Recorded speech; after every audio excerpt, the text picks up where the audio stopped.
Good afternoon. Ngayong araw marami tayong natatanggap na message na nagtatanong sa akin kung yung mga hindi daw nakakonsolidate kung makakabiyahe pa daw sa Iwan. Yung mga katanungan nyo yan, hindi ko masasagot yan. Kaso ang dami nagre-request bakit daw wala daw akong vlog sa tungkol sa mga ganyan. Ngayon, gagawa natin ng content yan. Ito, content lang to. Unahin natin yung April 15, 2024, yung nagrally ang Manibela. Isusunod natin yung Tindig, Calabarzon, First National Transport Summit sa Santa Rosa, Laguna naman. Yung Manibela naman, nagrally sila sa Quezon Avenue, sa Mayupe. Ngayon, ito, panoorin nyo. At saka yung mga nag-message pala, yung mga tanong nyo, hindi ko yan masasagot kasi hindi naman ako ang kinakaukulan yan. Yung magtatanong naman kung ano ang mga pinaglalaban nila, ang pinaglalaban ng Manibela, na sana ibalik sa kanila ang individual 5 years franchise sa mga jeepney. Yung Tindig, Calabarzon naman, First National Transport Summit, ang pinaglalaban naman nila na sana tuldukan na ang pag-i-extend ng mag-consolidate. Ituloy na ba yung consolidation, wala ng extension ang pinaglalaban nila. Lahat yan, nakawaan natin ng video. May mga leader na nagsalita. Unahin lang natin yung sa Manibela. Manibela, pasok! Andito tayo ngayon mga ka-master sa Sir Balbuena. At yung piston, Manibela sa piston.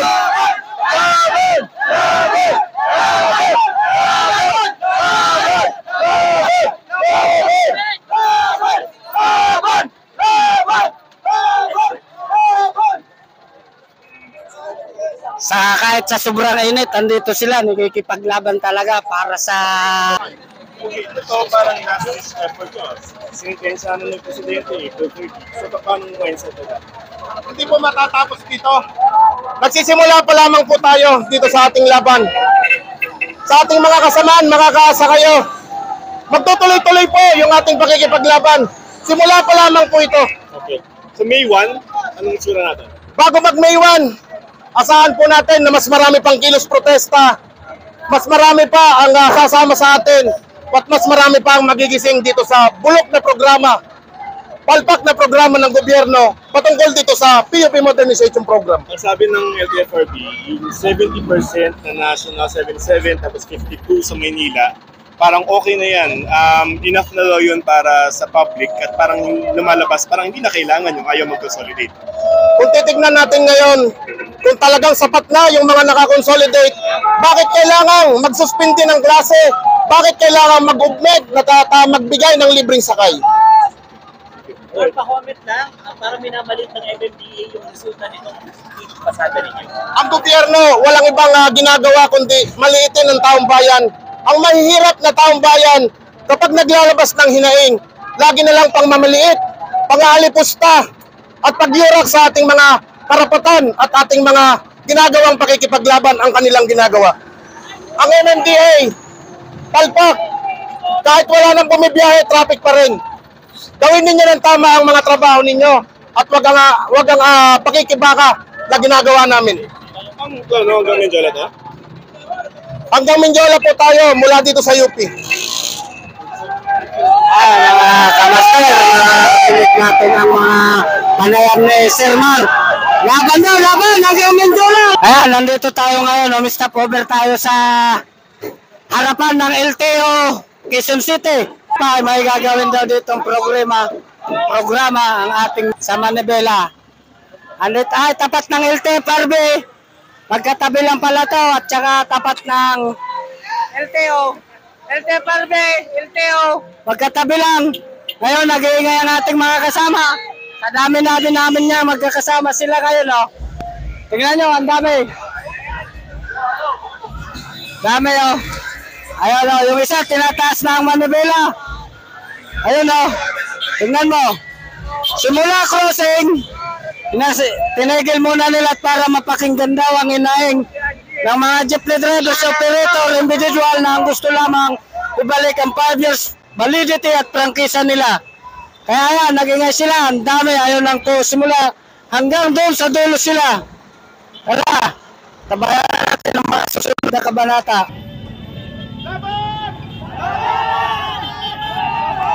Labas na po ang mga dokumento na sa katunayan na kailangan maano yung 5 years na prangkisa maibalik sa lakad na kami. Pasulong na kami. Andito kami sa tapat ng LTO.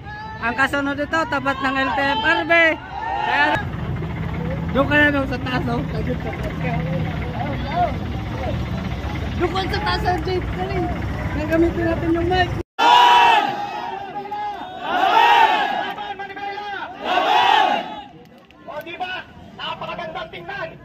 Lalaban para sa langit! Ang dami-dami natin!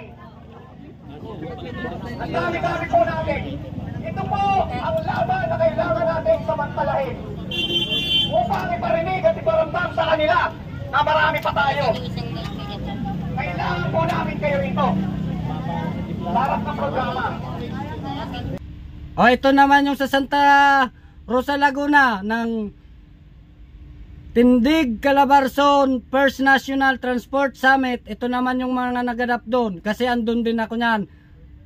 Santa Rosa Star Complex, pasok! Andito tayo mga master sa summit ng Tindig Calabarzon First National Transport Summit. Andito tayo, tara. Samahan natin yung kung gaano kadami ng tao rito at saka gaano rin. Ayan, papasok na tayo ngayon dito sa Santa Rosa Complex.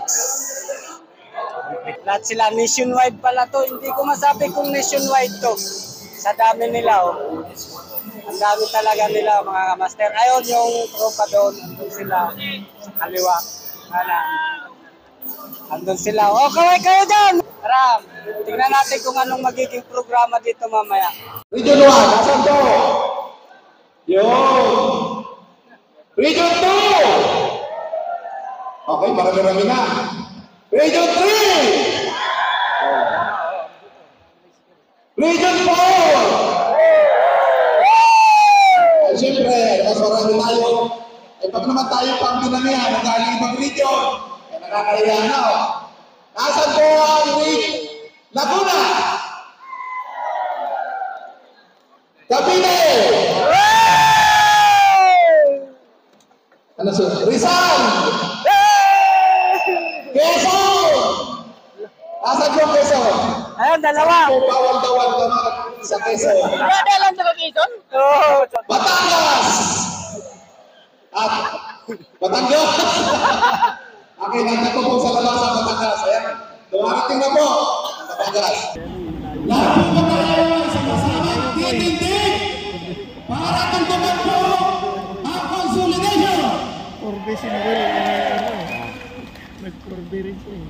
Okay, so para po ito mga kasama ay mayroon po mensahe ang ating po. Ako po ay nagpapasalamat sa binigay niyo pagkakataon ito para muli kayong makadapa. Mga kaibigan, malapit na po ang April 30. Ang sabi ng Pangulo, tututukan na niya ang consolidation. Kansliwan po, yung mga kooperatiban at yung mga sumanib sa korporasyon ang pwede pong tumakbo sa mga karya natin. Malinaw po ang mensahe ng Pangulo ng Pilipinas dito. Subalit, kayo po ay rin-inspecto na makikita sa kalye minus yung mga hindi po sumama sa ating programa. Sana po nagkikiwan noong nakarating po, nilagdan po ng ating Pangulo at ang DILG at isa pong memorandum ng agreement. Ano po ba ito? Dati po ang nagtinuwa na DILG ang nanguhuli ng mga tulong at mga sumating sa mga programa. Ngayon po, pinakasan ng Pangulo mismo ang PNP. Kasama natin sila, kaakibat na natin sila sa paglalagay po ng order sa tahan at sisiguraduhin po nila na kung magbiyahe lang po sa tahan, comes May, kung po sumama sa programa ng gobyerno. Iyan po ang pangako ng TFRB, iyan po ang pangako ng Pangulo